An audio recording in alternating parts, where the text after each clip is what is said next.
Now, Kira was born as one of twins. Now, twins are quite rare within gorillas, and we think that unfortunately her mum was a bit shocked to find two little screaming bundles of joy, and unfortunately wasn't caring for either of them properly. So keepers had to make a decision, and they stepped in and removed the two youngsters and initially started hand rearing them at Barcelona Zoo. Now, once she was old enough, or once both of them were old enough, they were then transferred to Stuttgart, which is part of Wilhelm Zoo.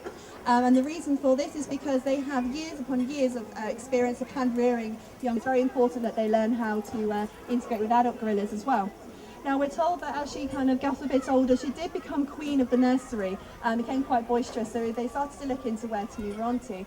Now, we were chosen as that zoo as we have experience with hand-reared gorillas from the past. We also have a nice sized group here. It's not too big, not too small. We had juveniles who she already knew how to interact with, and we had the three adults, which took quite a while for her to integrate and to learn how to interact with.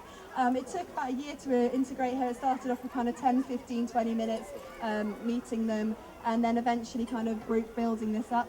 She's now with them 24 hours, 7 days a week. It's brilliant to have watched her grow, and she's interacting with the rest of the group brilliantly. She's growing strength and confidence every day, so we like to watch her and encourage you guys to see her on her journey as well. Now I'll move on now to tell you a little bit about these guys in the wild. Unfortunately, they are a critically endangered species. Now, to give you an idea as to what that means, the next stage up for critically endangered is extinct in the wild. So the only place you will see them is in places such as zoos or in other animal collections or captive reserves. Next stage up from that is completely extinct, so no more western lowland gorillas. So these guys really haven't got that far to go. Now, the key problems that they are facing in the wild is the bushmeat industry, deforestation and the mining industry. Now, start off with deforestation. You probably all know about it already. What's happening in the wild is we found out that the trees out there make lovely hardwood products such as tables, bookcases, etc. Now, unfortunately, this does contribute to the loss of habitat for these guys.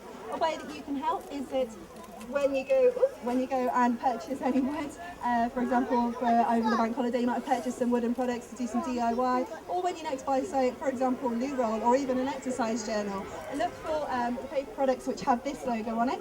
It's FSC. This is a kind of tree with a tick.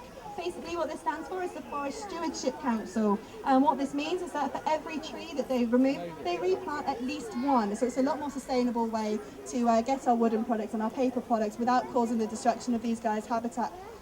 Now, unfortunately, another problem kind of linked into that is the bushmeat industry.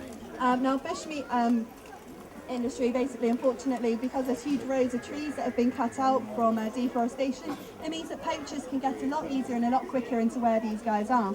Now, what would have happened in the past would be that one person, one villager would go and find a gorilla, would kill one gorilla with a spear. And now this would then go on to feed their family or their village for up to a week or a month. And this is what we call a sustainable loss. Now what's actually happening now is, unfortunately, this is contributing towards the death of 800 gorillas a year. So this is actually what we call unsustainable, and is unfortunately contributing to these guys. Sorry, there we go. Sorry, I apologise. Now, obviously, this is a problem. What will happen is they will now go into these pockets of forest, locate a family group of gorillas. They will then unleash their AK-47 assault rifle and spray the trees with bullets. What would happen in the wild, for example, if these guys were in the wild, would be the adult silverback jock would run forward to try and protect his group. And unfortunately, his body would be so completely riddled with bullets, they wouldn't be able to use it for the bushmeat industry. So what they do is they remove his hands and feet, which are then sold on as ashtrays, and take his head as a grisly souvenir. So the rest of his body is just left there to rot away in the forest, contributing, unfortunately, towards many problems of disease. Now, what they're mainly after is, for example, our adult females, such as Salome there in the shelter. If you look at her, she's got a nice little meat on her, unfortunately. And they see this and they will remove the meat and then smoke it in a hut to disguise what it is, and then sell it in the market at around about 8 times that of cattle meat. So unfortunately, it is a huge draw to these poachers. Now, if you look at, for example, young Kamali there, he's a good example to show you. There we go. Now, if you look at him, he hasn't got an awful lot of meat on him, so you're wondering what use he would be.